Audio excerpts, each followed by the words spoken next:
Thanks for joining us from the Ohio AgNet Voice You Know with the News You Trust studio. Sponsored by Family Forest Carbon Program, where we help family forest owners get paid to improve the health of their woods.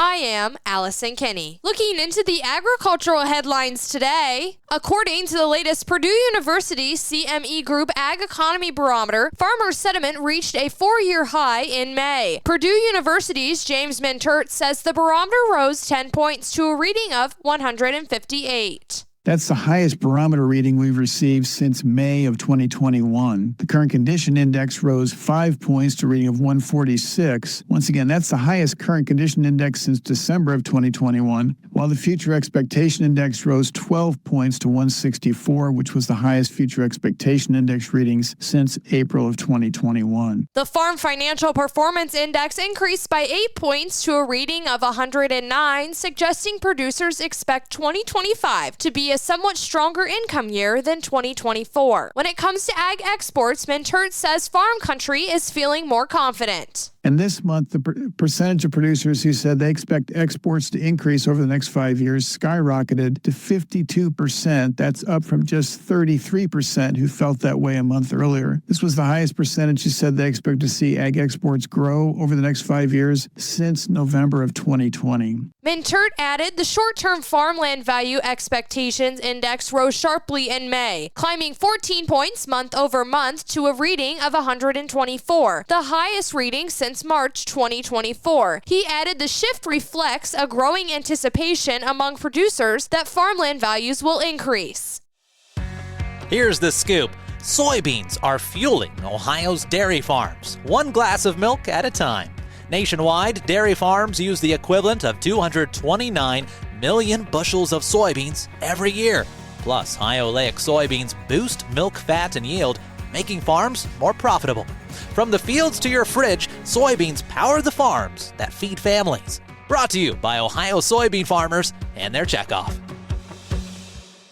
Making headlines today, farmers would have a harder time getting conservation technical assistance under USDA's 2026 budget proposal, which would slash free voluntary expert guidance by USDA's NRCS staff. The cut to conservation technical assistance is just one of the nearly $7 billion in budget cuts USDA proposed. But cutting technical assistance would create a ripple effect across USDA's broader conservation programs. The Trump administration has already more than 2,400 NRCS staff take a voluntary buyout, while roughly 1,700 other probationary employees at the agency had their jobs restored after their firings were blocked by the courts. Under the budget, NRCS staffing would fall from 11,715 to 8,000 employees, nearly a one-third reduction in staff. Conservation technical assistance is considered the backbone of USDA's conservation programs. NRCS staff help farmers with voluntary plans to implement various conservation practices on their land. NRCS staff advise farmers on how to install a range of practices such as integrating cover crops, managing nutrient runoff, restoring wetlands, or improving habitats. Technical assistance also serves as an entry point for farmers and ranchers into the suite of USDA conservation programs such as Environmental Quality Incentive Programs or the Conservation Stewardship Program. Under USDA's proposed budget, discretionary funding on CTA would fall from $776.5 million in 2025 to zero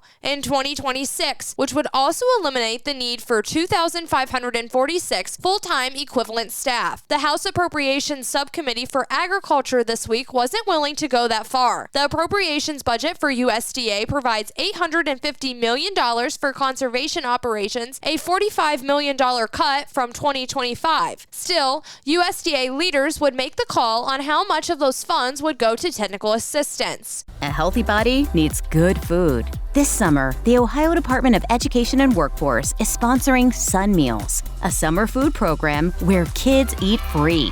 Children under 18 receive healthy meals and no sign-up is required. Locations may be right in your neighborhood. Call 1-866-348-6479 or visit education.ohio.gov/kidseat for meal locations and times. That's education.ohio.gov/kidseat. This market report is brought to you by Seed Consultants. Simply better performance online at seedconsultants.com. July corn up 3 even at 442 1/2. December corn up 1 even at 449 1/4. March corn up 1/4 at 464 1/4. July soybeans up 5 1/2 at 1057 1/4. November soybeans up 3 3/4 at 1037. January soybeans up 3 3/4 as well at 1050 3/4. July wheat up 9 1/4 at 554 3/4. September wheat up 9 even at 568 3/4. December wheat up 8 3/4 at 589